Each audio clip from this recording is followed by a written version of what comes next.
O Estrelando está começando e a minha entrevistada de hoje está sempre aqui no programa, é a Celisa Beranger. Celisa, muitíssimo obrigada por mais uma vez estar presente. Obrigada eu, um prazer enorme pessoalmente depois de 3 anos. Nem me fale. Já fizemos algumas lives juntos, né? Exatamente, Mas fizemos várias, mas pessoalmente. É verdade. Demos um grande abraço hoje para matar as saudades. É verdade. Até porque nós estamos gravando aqui nos estúdios Gaia, aqui em São Paulo, do Robson Papaléu, que está acontecendo agora em julho, o 22º encontro chamado Astrológica, aqui em São Paulo. Então, como nós viemos participar, eu já aproveito e faço uma série de entrevistas. A Celisa, ela é do signo de Câncer, tem um ascendente em Capricórnio e a lua em Escorpião. Para quem já sabe, a Celisa é arquiteta, astróloga, escritora, diretora da Escola Espaço do Céu no Rio de Janeiro e ex-presidente do SINAGE, é professora e tem diversos livros publicados. Celisa, o motivo de eu ter lhe convidado para vir nessa entrevista é para falar justamente sobre estrelas fixas, né? Pouco se fala e elas têm uma importância imensa na astrologia. Você poderia explicar para nós o que é uma estrela fixa? Quando a gente fala que desde os tempos mais remotos, os homens observam as estrelas. Eles nem viam o planeta, né? E a astrologia começou com estrelas. Estrelas que estavam ascendendo no horizonte, estrelas que estavam culminando ou se pondo.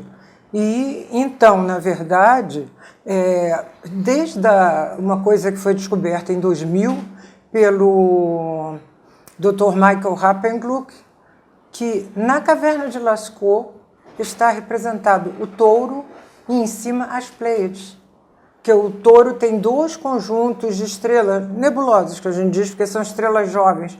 As Pleiades, que são as mais famosas, e as Raiades. Então, e ele datou isso de 15.500 a.C. Nossa. E descobriu também que na caverna eles marcavam Sol e Lua, a Lua no sentido de Lua nova e Lua cheia. Você falou isso outro dia para mim. Exatamente, mas o planeta, não. Não. E depois começa, a primeira referência que se tem, digamos assim, a princípio de astrologia, é do rei Gudea, 2122 até 2102, que ele reinou. Ele sonhou que ele tinha que fazer um tempo direcionado para as estrelas. Nossa, interessante. E depois disso, quer dizer, muitos tempos na Grécia e principalmente no Egito, são direcionados para a ascensão das estrelas. Porque o Egito, as estrelas Sírios, que eles chamavam de Sotis, é que quando Sírios ressurgia, que ela leva um tempo invisível, começava o calendário religioso. Sírios é a estrela mais brilhante do céu. Por quê? Porque está mais perto de nós. Entendi. Então, a magnitude que estrela tem, quer dizer, uma segunda magnitude brilha 100 vezes menos do que a primeira, a terceira 100 vezes menos que a segunda. Mas o que vai acontecer? Existe uma magnitude visual, que é o que a gente vê, e existe uma magnitude real, que seria se você colocar todas as estrelas à mesma distância. E Sírius é extremamente brilhante, muito fácil de ver no céu. Então, a astrologia começa com as estrelas. E não com os planetas. Eles não viam o planeta. Tanto que... Aliás, uma questão interessante é como detectar um planeta e uma estrela no céu. Ah, isso é bem interessante. Bem interessante. Estrela pisca, planeta não pisca. Então, como as estrelas têm cor, como por exemplo, Antares, que é avermelhada, Betelgeuse também, mas Marte também é vermelho. Então, se o planeta, ele na verdade, ele recebe a luz da estrela em torno do qual ele gira. Então, por exemplo, os planetas giram em torno do Sol, como a nossa Terra também, né? Sim. Então, eles não têm luz própria. Tem uns que brilham mais, como Vênus, que reflete mais a luz que recebe do Sol, e outros que brilham menos. É claro que aí também depende da distância que eles estão em relação a nós. Entendi. Agora, aquelas estrelas que têm um tom avermelhado, sempre tem natureza de Marte, né? Pois é, este é um problema, que não é o método original das estrelas. Pois é, Celisa, mas a gente tem umas literaturas que quando a gente aprende astrologia, eu caí muito nessa. Aliás, muita coisa da astrologia, até para você saber, a gente começa, às vezes de uma forma errada, lendo livros errados, e autores que não conhecem, autores que só copiam o que os outros escreveram, e a gente cai nessa. Que era isso, estrelas avermelhadas são da natureza de Marte. E não sei o que é Saturno. Então elas têm uma natureza Marte-Saturno e elas têm uma característica negativa. Mas qual é o problema? Existe uma dúzia de autores de estrelas e cada um põe a natureza que ele quer. Agora, veja bem, estrela não, planeta não é estrela. Estrela não pode virar planeta, como o planeta também não pode virar estrela. Sim. Então, o método original é das ascensões, que é como a astrologia começou. E isso só foi efetivamente divulgado na década de 90, quando um grupo dos Estados Unidos, você deve lembrar, o Project Insight, que estava traduzindo muitos textos, traduziu a obra, né? Do Anônimo do ano 379, que ninguém sabe o nome do astrólogo, e ele é conhecido como Anônimo do ano 379. E eles deram a designação do Tratado das Estrelas Brilhantes. Ali ele fala o tempo todo a ascensão de uma estrela, culminação de uma estrela, porque qual é a diferença? O planeta ele só ascende no leste, onde passa a eclíptica. Tá. A estrela pode ascender sudeste, noroeste, ela está ascendendo. Ela pode ascender nos 360 graus do horizonte. Então, na verdade, ela funciona com o método do horizonte, não com o eclíptico. E o que fez Ptolomeu no século II? A primeira lista de estrelas é de 1100 a.C., chama Lista do Astrolabe. E no século II depois de Cristo, Ptolomeu divide as constelações em partes. E a cada uma das constelações, ele dá, cada pedaço da constelação, ele dá uma natureza. Ele se refere especificamente no Tetrabíblos a no máximo 15 estrelas. Depois, no Almagesto, ele aumenta esse número de estrelas, mas não é o nosso livro. O Almagesto é de astronomia. Aí o que acontece? Ele inventou, talvez ele não soubesse desse método original de ascensão e culminação de estrela, que é o que a gente vê, né? Se você olha para o céu, você vê uma estrela brilhante ali. Sim. Se você tiver com uma carta celeste ou com esses programinhas que hoje tem à vontade para os celulares, isso. Star Walk, Safari, não sei o quê, você joga para lá, você vê qual é a estrela perfeitamente, né? E isso é uma coisa que eu acho super importante para definir que constelação não é sigla.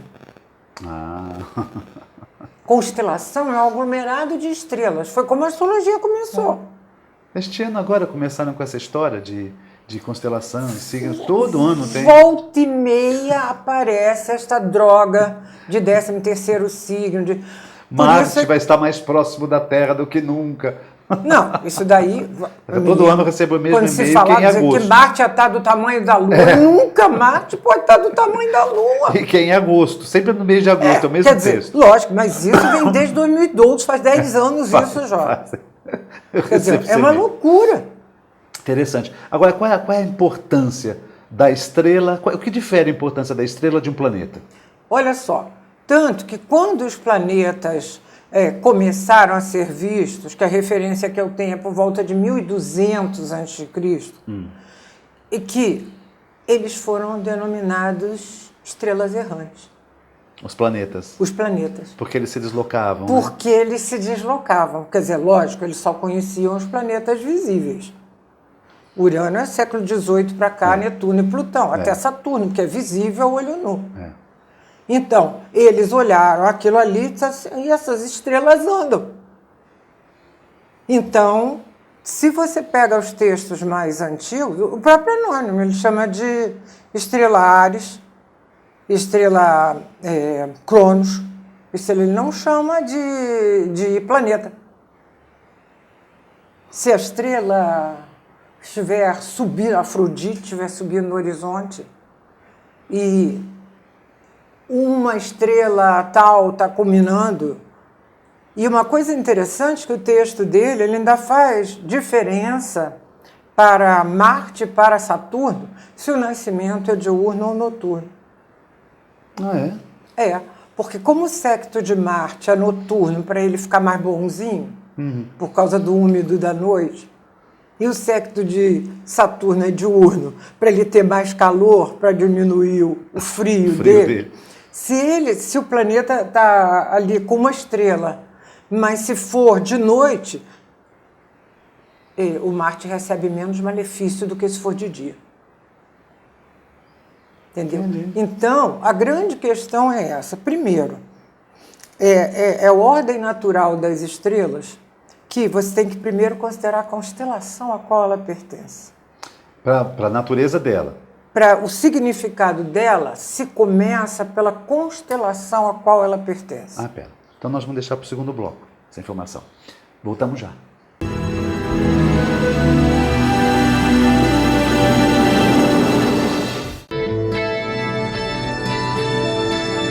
Apoio. Euro, materiais para construção e reforma. Praça dos Andradas 110, em Santos.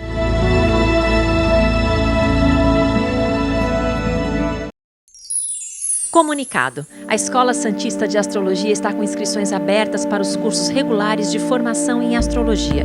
Curso básico com turmas manhã, tarde e noite, interpretação de mapa astrológico, previsões e supervisão de mapas. A escola ainda oferece atendimento de mapas astrológicos e uma grande variedade de livros. Escola Santista de Astrologia, Rua Goitacazes, número 8. Telefone 3284-9714. Santos.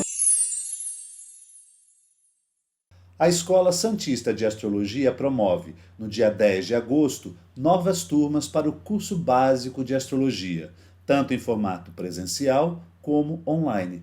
No dia 12 de agosto, o curso completo de tarô, arcanos maiores e menores. A programação completa você encontra no site escolasantistadeastrologia.com.br. Maiores informações 13 99746 7839. Nos dias 5 a 13 de novembro, o SINARGE, o Sindicato dos Astrólogos do Rio de Janeiro, promoverá o 23º Simpósio Nacional e 13º Internacional de Astrologia. O evento vai ocorrer no Novo Hotel Botafogo com transmissão online e o tema deste ano será Luz no Fim do Túnel. Informações 21 22 13 0972.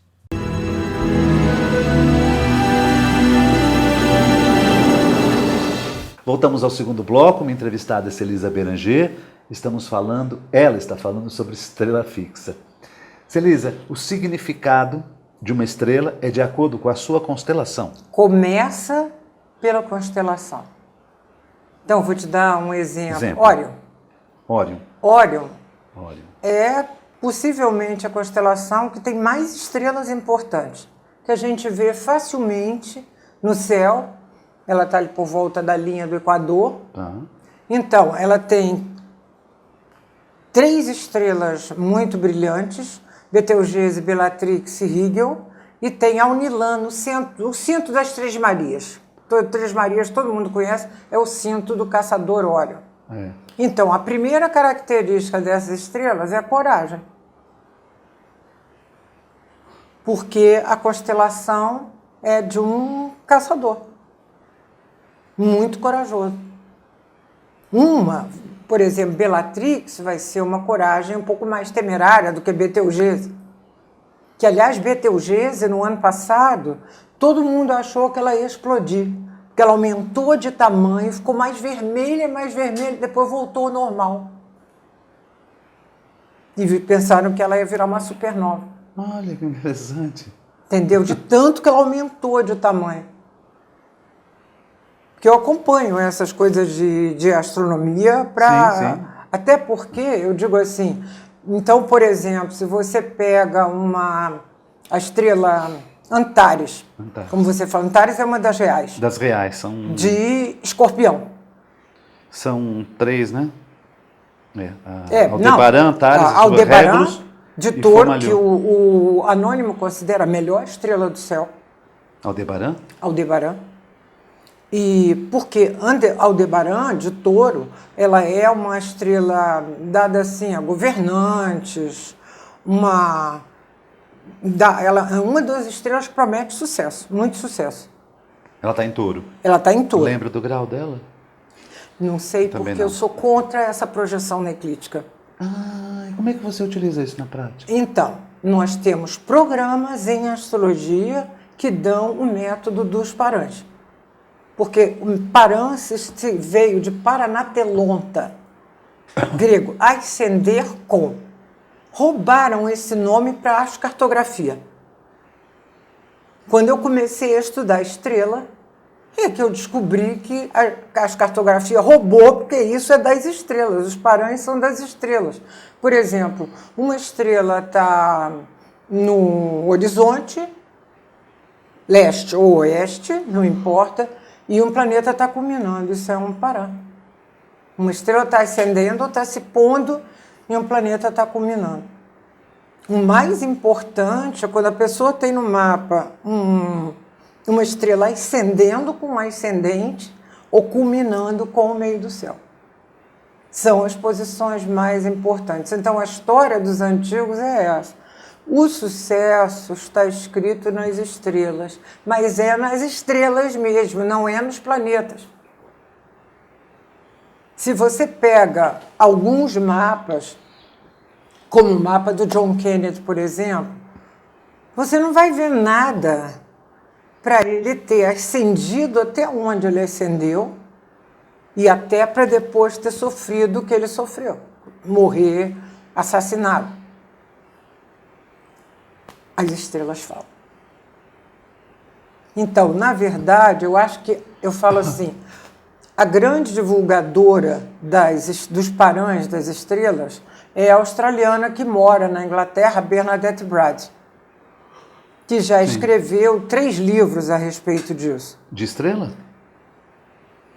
3 livros? 3 livros. Primeiro ela escreveu, ela achava que ia dar para você descobrir os parãs em gráficos, fazendo à mão, mas isso era loucura. Eu conheci o livro na época e vi que era loucura. Ela deu para o SolarFire para botar, o SolarFire tem lá os parãs, só que está tudo errado. Não adianta nada. Aí ela fez um programa que se chama Starlight, fundamentalmente para fazer isso. E eu pedi ao Juan Saba, argentino, para botar no programa dele Meridian, que é considerado até pelos americanos como igual ou às vezes até superior ao SolarFire, e ele botou o cálculo dos parãs. Então eu digo assim, eu não admito, você pode até usar a projeção na eclíptica, mas não interpretar por natureza de planeta. Então, por exemplo, na prática, eu posso pegar um software de astrologia, utilizar a Algol, a Antares, a Fomalhaut, tal, e colocar no mapa. Mas Sim. eu não posso dar a interpretação do que esses livros têm publicados. Por exemplo, essa estrela tem a tonalidade vermelha e ela vai ser maléfica da natureza de Marte. Não posso pensar nada disso. Isso está errado. Só para você ter uma ideia, o Anônimo, ele não botava Algol como maléfica, não. Não? Não. Ele juntava com Hegel, com mais alguma coisa. Ele não era maléfica, não. Porque o Algol está na constelação de Touro, né? Não, Algol está na cabeça da Medusa. Tá. Na constelação a Perseu, Perseu que segura a cabeça da Medusa cortada e Algol está ali. Por isso é que fala que vai cortar a cabeça. Isso. É errado isso. Eu estou falando, é o que a gente... Eu sei, mas isso está errado. Na verdade, olha só qual é a história de Algol. Algol ela tem uma magnitude variável, porque ela não é das mais brilhantes, óbvio que não é, mas ela tem uma magnitude variável. Mas sabe por que ela tem uma magnitude variável? Ela é uma estrela binária. O que é binária? São 2 estrelas juntas e às vezes uma roda em torno da outra. E ela tem uma anã branca. O nosso Sol vai acabar com uma anã branca daqui a 5 milhões de anos. Nem interessa para ninguém que está vivo. E quando ela é considerada verdadeira maléfica, quando essa estrela anã encobre ela. Que aí a magnitude dela cai muito. Esse é o... A verdade é essa. Sério. E possivelmente o anônimo não sabia disso. Então não podia colocá-la como maléfica. Mas eu diria assim, eu acho uma coisa incrível os astrólogos até hoje não darem a devida importância às estrelas. Por falta de conhecimento. Por falta de conhecimento. De estudo, de pesquisa. Por isso que o meu intuito, eu estou dizendo a você, agora há pouco tempo, saiu um livro de estrelas do... Esqueci o sobrenome, é Alexander alguma coisa. É um livro de estrelas, chama-se The Pillars of Destiny. O cara não fala em Paran. Eu falei, eu não posso entender que uma pessoa tenha editado um livro em 2019 e não fale de Paran. Porque você pode pegar um mapa e a pessoa não tem nenhuma estrela por projeção na eclíptica. Paran sempre tem. Então tá, qual o livro, qual é a literatura que você indica fiel? Eu indico a Bernadette Brad. Okay. Ela tem um livro que se chama Star and Planets. Qual é a questão da Brad? Tem algumas interpretações que eu realmente discordo dela. Tem algumas coisas que eu não estou de acordo. Mas, de qualquer maneira, eu considero ela uma base muito boa. Além do mais, ela usa, porque as pessoas ficam falando assim, a mitologia dos signos. Mentira, a mitologia das constelações, não é dos signos. Foi roubado para os signos. Como os signos tomaram o nome das constelações. Foi. Porque o nome é das constelações. Então, de alguma maneira, o que acontece? Tem até uma visão que eu acho interessante do Dani Rudyard, que ele fala que as constelações escorregam por trás dos signos. Que os signos são fixos. E as estrelas se movimentam 50 segundos por ano. 1 grau, mais ou menos, a cada 72 anos. Por causa da precessão dos equinócios, do movimento da Terra. E Parco já falou isso no século II a.C. Foi preciso 18 séculos depois para Newton confirmar. Você vai ver que uma estrela se movimenta 50 segundos por ano. Então, por exemplo, a estrela Regulus. Hoje ela está em 0 grau alguma coisa de Virgem, do signo de Virgem. Ela é da constelação de Leão. Por projeção na eclíptica, mas ela não é de Virgem, porque Virgem é outra constelação. A grande estrela de Virgem é Spica. Spica, é a famosa Spica. Que também é uma estrela importante. Então, eu acho o seguinte, se a pessoa for usar na constelação, na projeção na eclíptica, não tem que usar a natureza de planeta, tem que usar o significado da estrela. Porque toda estrela, por exemplo, o que é Spica? Que ela fertiliza o que toca. Ela não está lá na mão da Virgem com a espiga. Porque os significados têm a ver com a constelação e a posição. Você tem uma interpretação de estrela, se ele está no ombro, se ele está na cabeça, se ele está na boca, se ele está no nariz. Nossa, é muita coisa. Se ele está no ombro, se é o esquerdo, se é o direito. Então, isso é interpretação de estrela completa. Quantas estrelas se utilizam, no geral, para se interpretar, para se colocar no mapa, para se averiguar? Olha, eu normalmente trabalho com da ordem de 60 estrelas. 60? 60 Sim, você não vai interpretar 60 estrelas, só se elas realmente tiverem uma importância. Na verdade, você encontra da ordem de 6 a 10 estrelas no mapa, em média. Por Paran. Agora, você faz no método eclíptico, pode não ter nenhuma. Entendi. Agora, eu dou um grau de importância, por exemplo, se a pessoa tem um Aldebaran e Algol, não é tão complicado, porque ela tem uma estrela muito boa e uma outra estrela, porque a interpretação de Algol é que ela tem uma conotação um pouco histérica. Decepção, né? Mas isso é errado. 25 de touro, se Mas não me engano. tá errado. Não, mais do que isso. Mais, eu 26? quando eu nasci, eu tenho Marte 26 de touro, está em conjunção Tá, com Algol. 25, 26, Entendeu? uma coisa assim, quando Aí a gente eu faz falei, o ó, cálculo. eu tô aí, eu, até hoje. Não é isso, é que realmente isso eu até concordo. Que eu, quando tô com raiva, que eu fico um pouco histérica.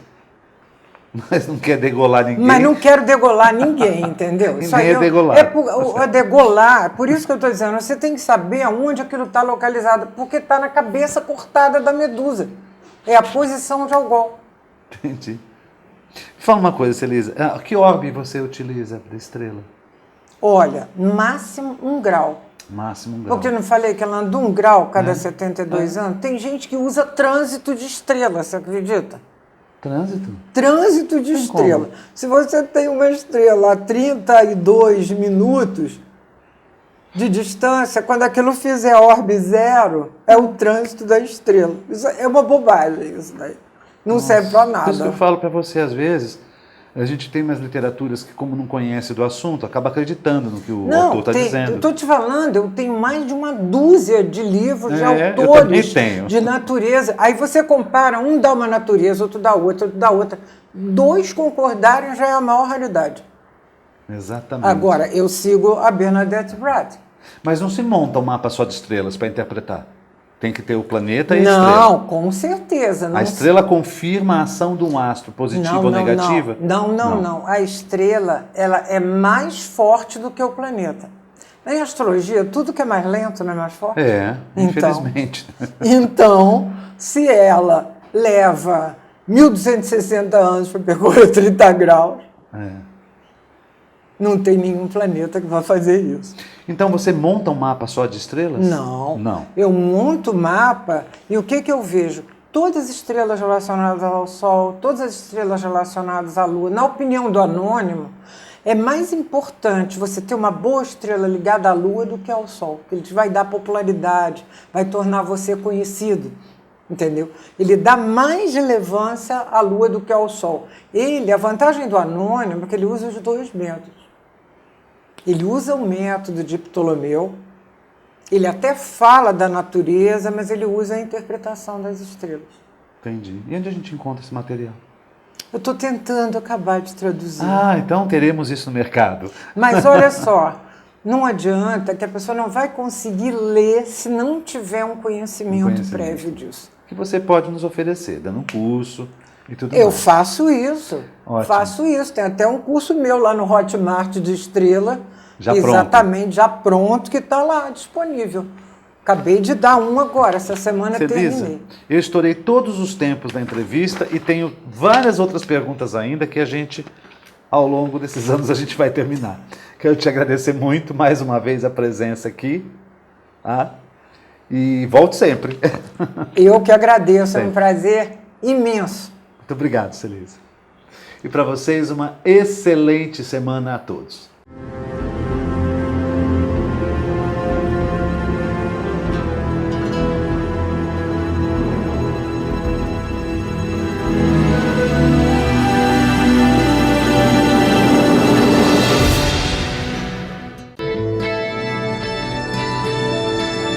Apoio: Euro Materiais para Construção e Reforma, Praça dos Andradas 110, em Santos.